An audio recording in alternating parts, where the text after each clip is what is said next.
제가 주님을 사랑합니다. 우리 제목 같이 읽겠습니다. 주님, 제가 주님을 사랑합니다. 아멘.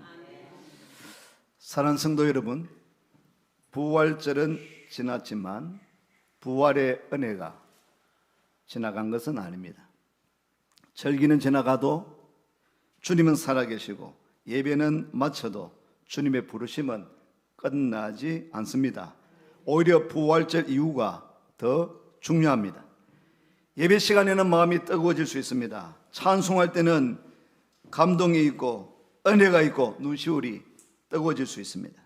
그런데 예배당 문을 나서고 다시 일상으로 돌아가면 믿음의 진짜 모습이 그때부터 드러나게 되는 것입니다.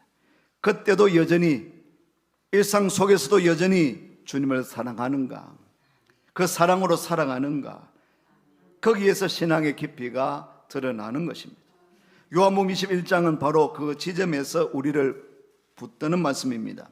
부활하신 예수님께서 디베라 바닷가에서 제자들을 만나시고 아침을 먹이신 뒤에 베드로에게 세 번 질문하십니다. 네가 나를 사랑하느냐? 네가 나를 사랑하느냐? 네가 나를 사랑하느냐? 묻습니다. 그리고 세 번 맡기십니다. 내 어린 양을 먹이라. 내 양을 치라. 내 양을 먹이라. 본문은 분명히 베드로의 사랑 고백과 목양의 사명을 함께 묶어서 보여줍니다. 이 장면은 베드로를 부끄럽게 하려는 자리가 아니라 다시 세우는 그 자리입니다.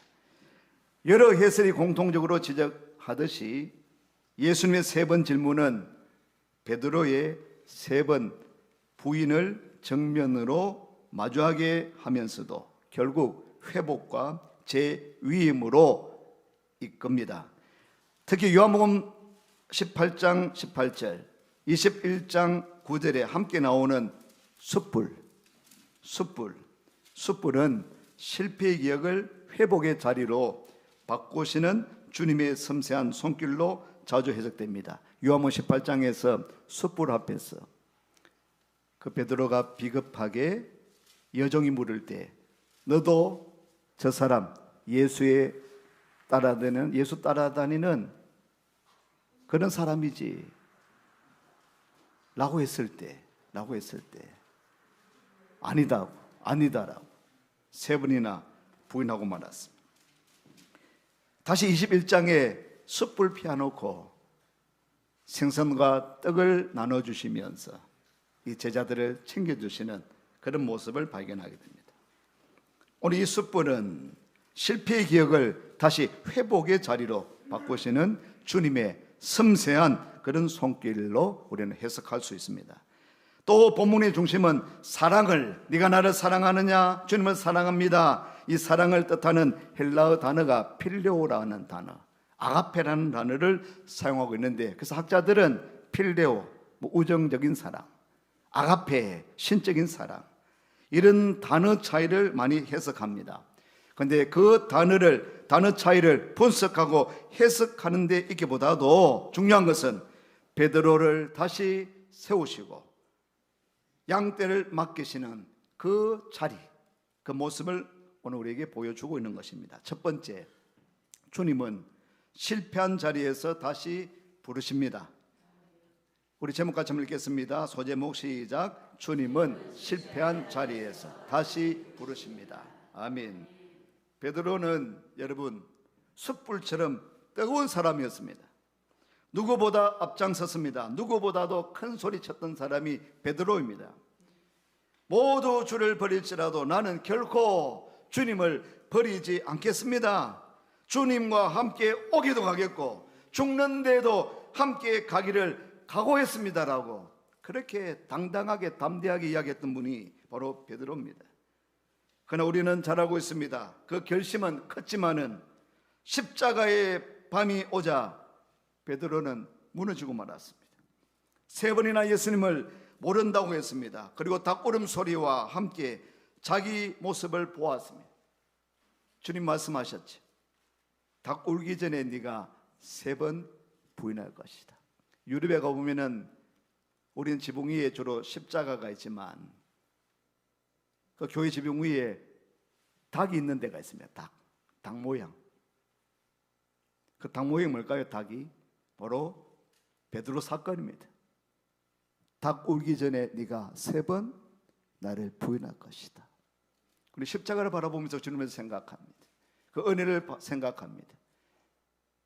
또 우리는 그 닭 모양을 바라보면서 나도 한 주간 살면서 주님 모른다고, 주님 안 믿는 척, 교회 안 다니는 척 하고 있지는 않았나. 닭 울음소리에 베드로가 예수님의 말씀이 생각난 거예요. 그리고 통곡합니다. 자기 모습을 바라보게 되는 것이죠. 밖으로 나가다 심히 통곡했습니다. 베드로에게 가장 아픈 것은 단순히 실수했다는 그 사실만이 아니었을 것입니다. 자기가 믿었던 자기 자신이 무너졌다는 것이 더 아팠을 것입니다. 나는 자신이 있었는데, 나는 절대로 주님을 부인 안 할, 배반 안 할 자신이 있었는데, 그런데 무너진 거예요. 그게 너무 마음이 아팠던 거예요. 내가 이렇게 보잘것없구나, 이렇게 자신만만했는데 이렇게 보잘것없는 인간이구나, 나약한 인간이구나, 그 발견한 겁니다. 나는 적어도 이 정도는 되는 사람인 줄 알았는데 막상 두려움 앞에서는 너무 쉽게 흔들리는 그런 사람이었다라는 것을 본 것입니다. 신앙생활을 하다 보면 우리도 그 자리에 섭니다. 기도하겠다고 했는데 또 무너지는 겁니다. 은혜를 받았는데도 며칠 지나지 않아서 마음이 식어버리는 것입니다. 다시 새롭게 살겠다고 했는데 어느새 예전 습관으로 돌아가 버립니다. 예배는 드리지만은 사랑은 약해졌습니다. 말씀은 하지만은 순종은 뒤따르지 않을 때가 있습니다. 그럴 때 사람은 자기 자신에게 실망하는 것입니다. 나는 왜 이럴까? 나는 왜 이렇게 약할까? 나는 주님께 쓰임받기에는 너무 부족한 것이 아닐까? 그런데 부활하신 예수님은 베드로를 버리지 않으셨습니다. 찾아오셨습니다. 따지지 않으셨습니다. 왜 그랬느냐라기보다는 주님께서 이렇게 묻습니다. 네가 나를 사랑하느냐? 우리는 좀 따지기를 좋아합니다. 이것도 잘못되고 저것도 잘못되고 이것도 잘못되고 꽃도 늦게 오고 늦었어요. 그렇지?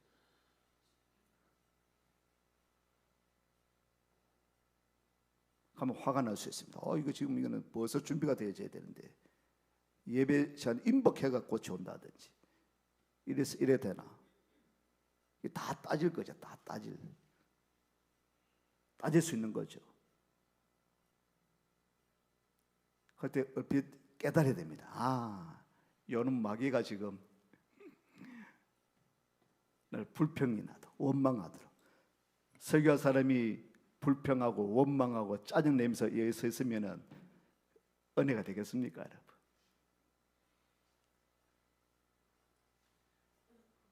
주님 그래 하셨습니다. 왜 그랬느냐? 왜 배반했느냐? 바라 네가 3번 부인했지, 내 말처럼 그랬지가 아니라 오셔서 하신 말씀이 네가 나를 사랑하느냐? 주님은 그 베드로의 실패를 모르셔서 묻는 것이 아닙니다. 다 알고 있습니다. 다. 여러분, 한 주간의 삶을 저는 모르지만 주님은 다 알고 있습니다, 여러분.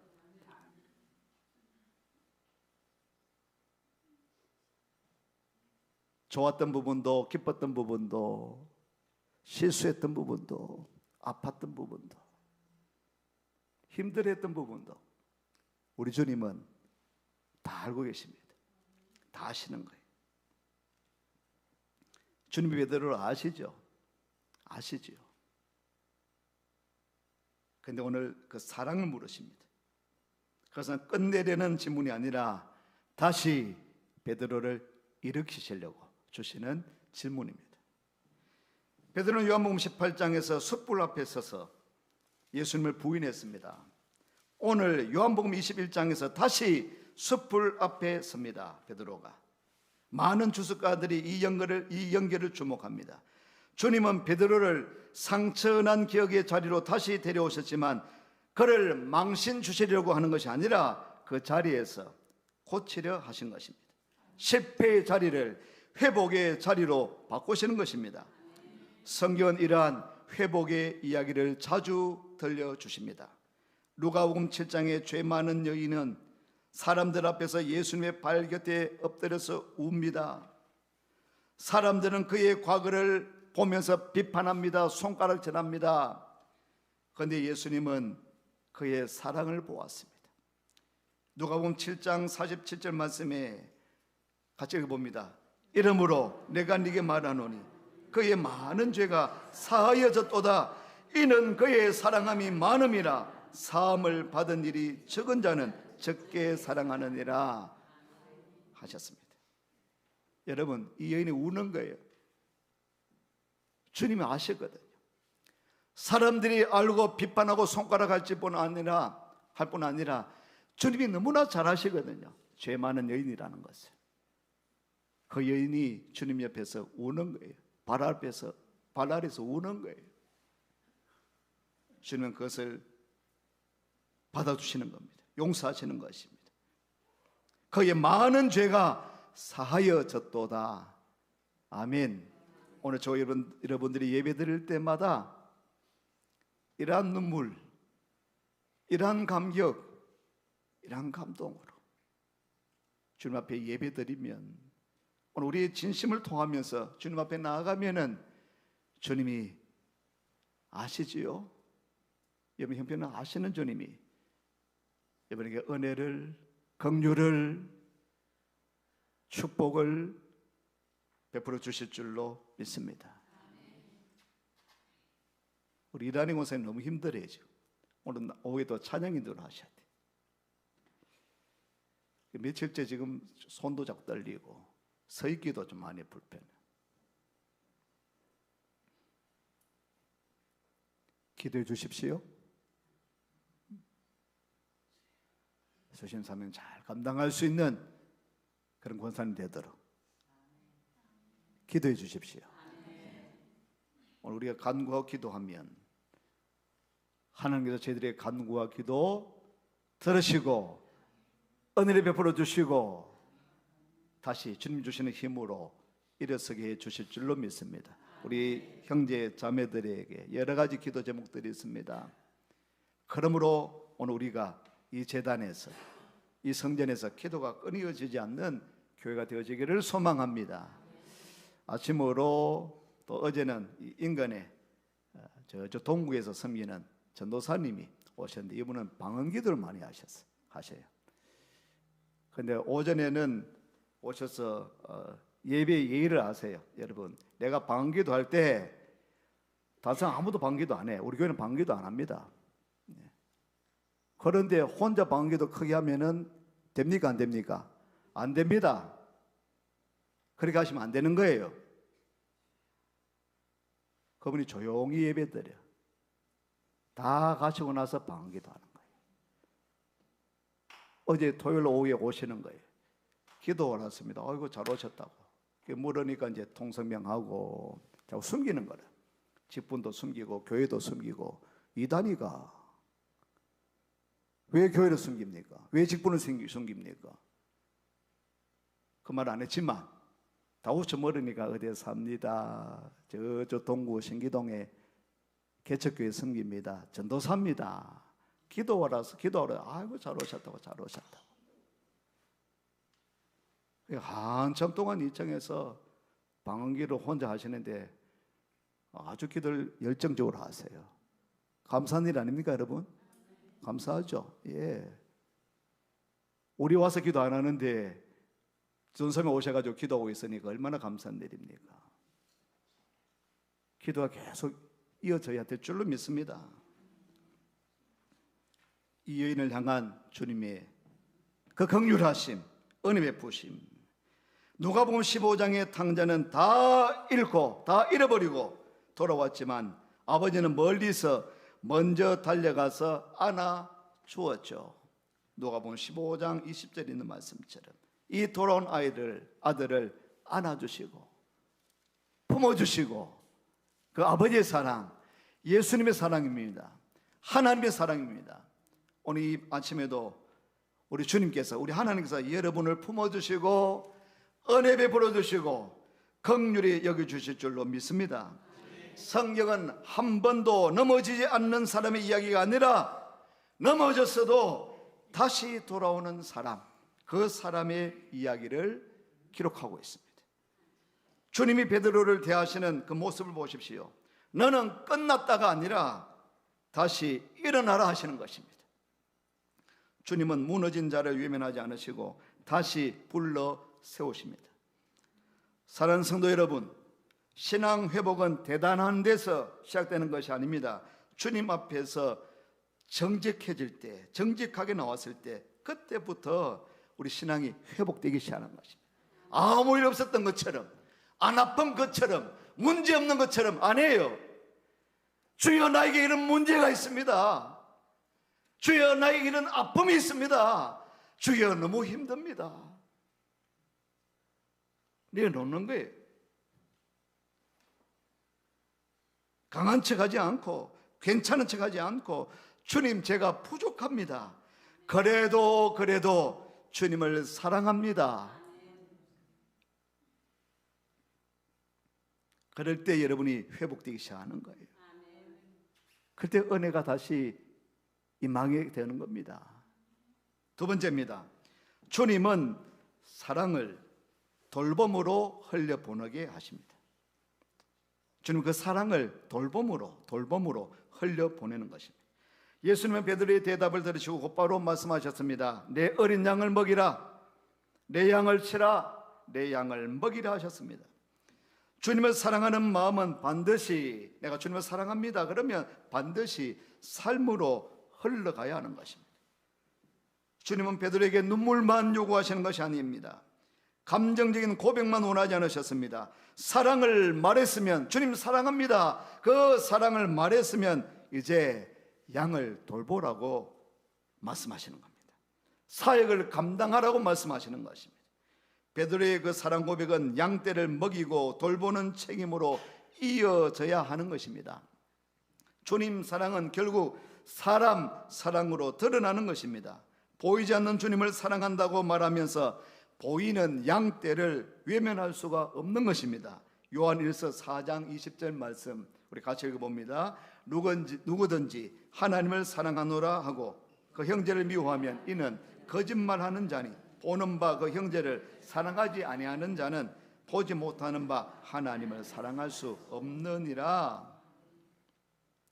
하나님을 사랑하노라 하고 그 형제를 미워하면 이것은 거짓말하는 것이다. 보는 바 그 형제를 사랑하지 아니하는 자는 보지 못하는 바 하나님을 사랑할 수 없다. 형제 자매를 사랑하지 않으면 미워하고 정오하고 시기하고 질투하는 것은 하나님을 사랑하는 모습이 아니다라는 것입니다.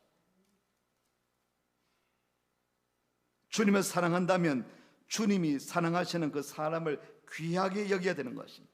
주님을 사랑한다면 맡겨진 그 자리를 소중히 여기게 되는 것입니다. 주님을 사랑한다면 한 영혼을 향한 그 마음이 살아나야 하는 것입니다.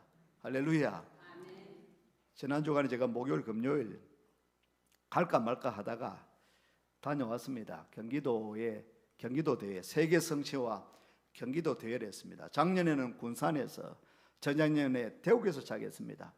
대구 성시운동본부가 시작하여서 세계 성시와 그 대회를, 대구 대회를 해가지고 전국으로 영향을 끼쳤습니다. 아, 대구에서 참 잘하더라. 그래서 작년에는 군산은 아주 근대 기독교 글이나 모든 그런 기독교 유적을 잘 관리하고 잘 준비하고 있는 아주 멋지게 대회를 했는데, 이번에는 경기도 이천에는 쌀이 유명하죠. 또 도자기가 유명합니다.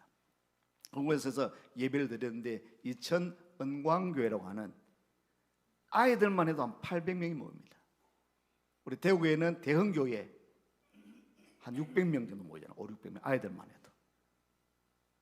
차세대 다음 세대를 위한 그런 제목을 가지고 대회를 열었는데 참 은혜로웠습니다. 그 교회가 놀랍게 그 촌교회가 시골 교회가 한 90년 되어지는 90년 정도 되는 그 전통이 있는데, 그러니까 시골이죠. 장로님 권사님들 생각이 안 바뀌는 거예요. 화장실도 재래식 화장실 쓰는 거예요. 익숙한 거예요. 쪼그리 앉아서.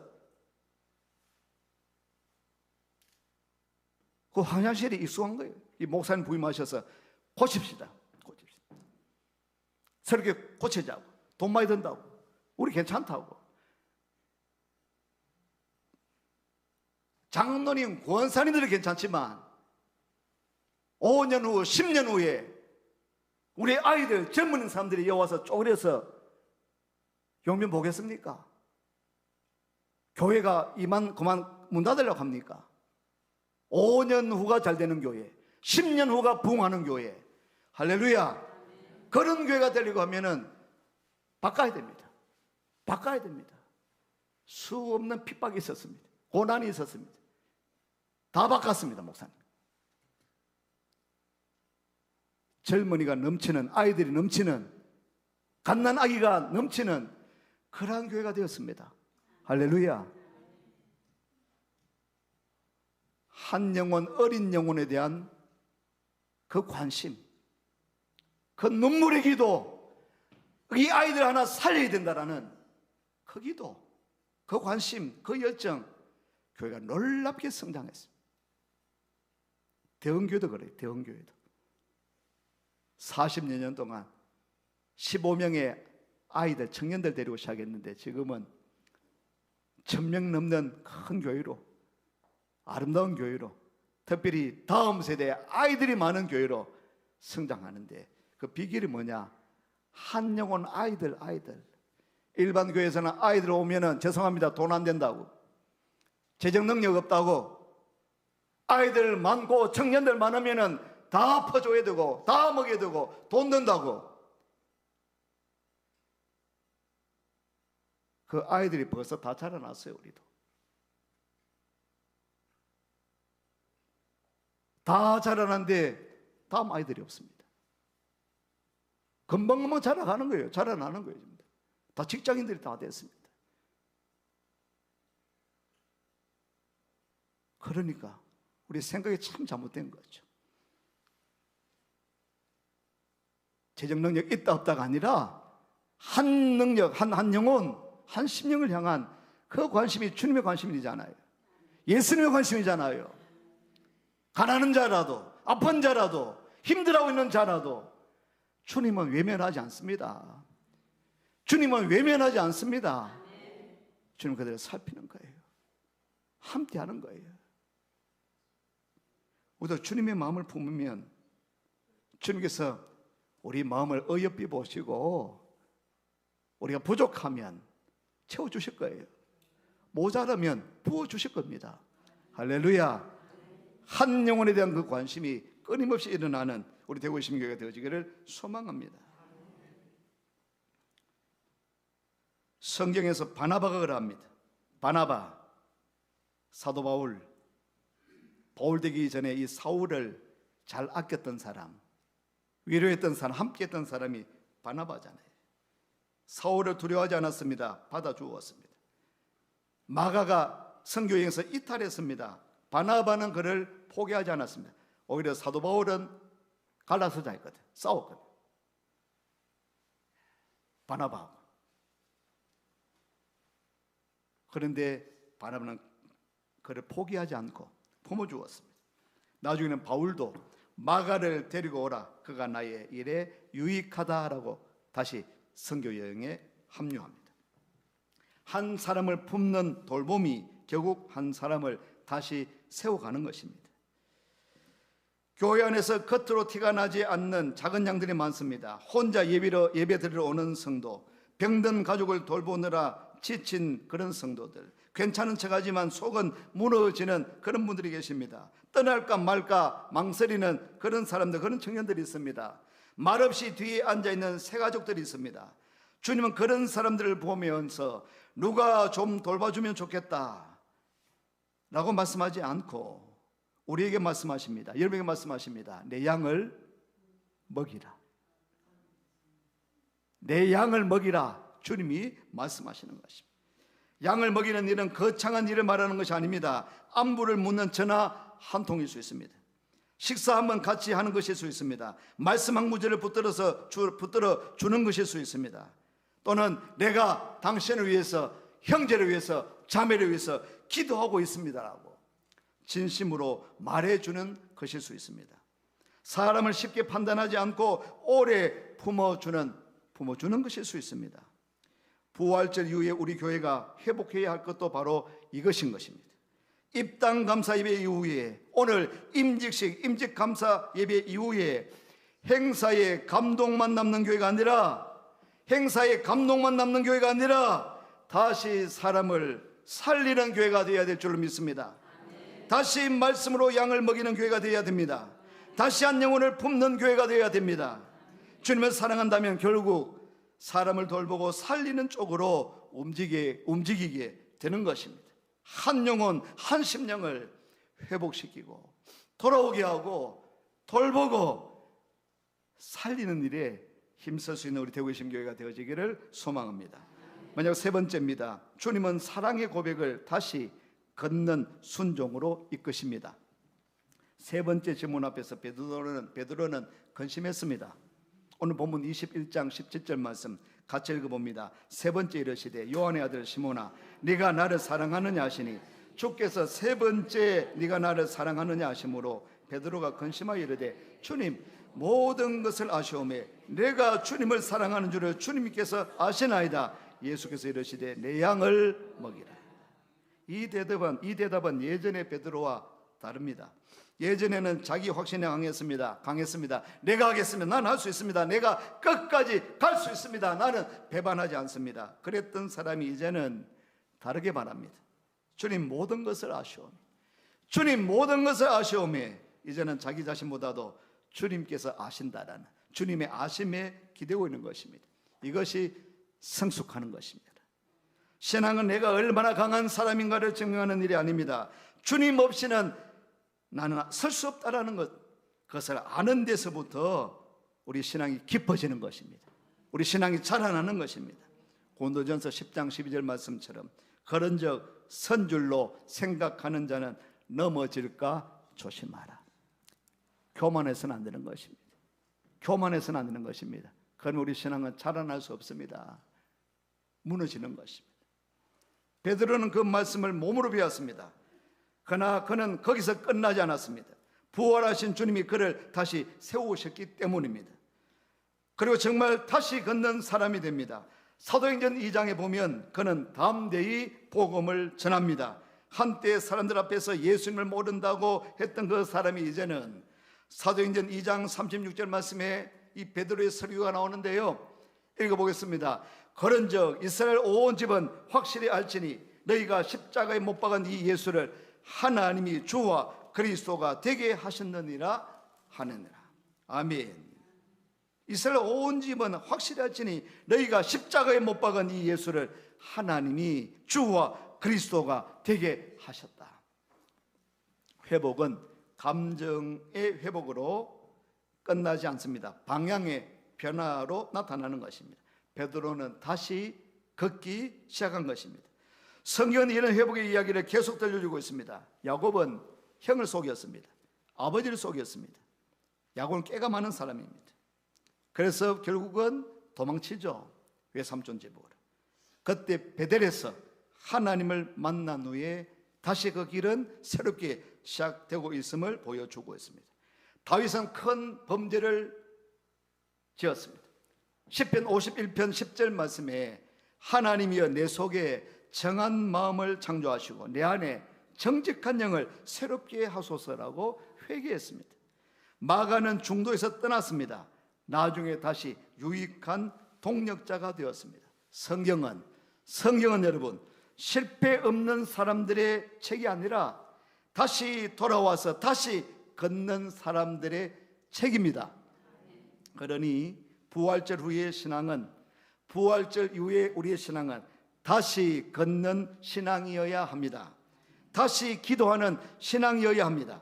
다시 말씀 앞에 앉는 신앙이어야 합니다. 다시 순종하는 신앙이어야 합니다. 다시 맡겨진 자리를 감당하는 신앙이 되어야 될 줄로 믿습니다. 임직받는 여러분, 오늘 이후로 다시 뜨겁게 기도하는 사람이 되어야 됩니다. 아멘 하십시오. 임직받는 여러분, 특별히 다시 기도하는 사람, 다시 말씀으로 충만한 사람, 다시 순종하는 사람, 주신 사명 잘 감당하는 우리 임직자들 되시기를 축복합니다. 우리 서원사님 오랜 시간 동안 우리 교회를 지켜오셨는데 은퇴하시면 끝나는 것이 아니라 시무의 자리에서는 은퇴하시지만 다시 더 열정적으로 아침도 지켜주시고 예배 때마다 할 수 있으면 오시려고 합니다. 끝까지 주님 부르시는 그날까지 잘 감당하시는 우리 권사님 되시기를 소망합니다. 여러분, 감동만으로는 부족합니다. 결단이 있어야 되는 것입니다. 고백만으로는 부족합니다. 순종이 따라와야 되는 것입니다. 주님, 제가 주님을 사랑합니다 라는 이 말이 이번 한 주간 동안에 여러분의 삶이 되시기를 축원합니다. 기도가 끊어졌다면 다시 시작하는 것입니다. 말씀이 멀어졌다면 다시 가까이 해야 되는 것입니다. 오랫동안 방치해 놓고 있던 사람을 다시 손을 내밀어야 하는 것입니다. 사랑의 고백은 바로 우리의 발걸음을 바꾸게 되는 것입니다. 베드로는 완전한 사람이 아니었습니다. 실패한 사람입니다. 오래 사람, 자기 자신에게 실망해 본 사람입니다. 그런데 바로 그 베드로가 다시 세워졌습니다. 이것이 바로 복음입니다. 복음은 완전한 사람을 위한 것이 아니라 다시 주님께 돌아오는 그 사람을 위한 것이 복음입니다. 주님은 실패한 사람에게도 다시 사랑을 물으시는 것입니다. 주님은 사랑을 고백하는 사람에게 다시 사명을 맡기시는 것입니다. 주님은 그 사랑의 고백을 순종의 발걸음으로 이끄시는 것입니다. 따라하시겠습니다. 주님, 제가 주님을 사랑합니다. 아멘. 제가 주님을 사랑합니다. 주님을 사랑합니다. 우리 교회가 다시 회복되어지고 임직식 이후에 더 놀랍게 성장하는 교회가 되어지기를 소망합니다. 주님 이름으로 축원합니다. 기도합니다. 살아계신 하나님, 부활하신 주님을 찬양합니다. 부활하신 주님 때문에 우리가 나음을 입었습니다. 살게 되었습니다. 구원받게 되었습니다. 다시 한번 일어나게 하여 주시고, 다시 한번 회복되게 하여 주시고, 다시 한번 사명의 자리로, 회복의 자리로 주님께서 허락하신 그 직분을 잘 감당하는 주의 백성으로, 주의 직분자로 일어서게 해 주시옵소서. 예수님 이름으로 기도드리옵나이다. 아멘.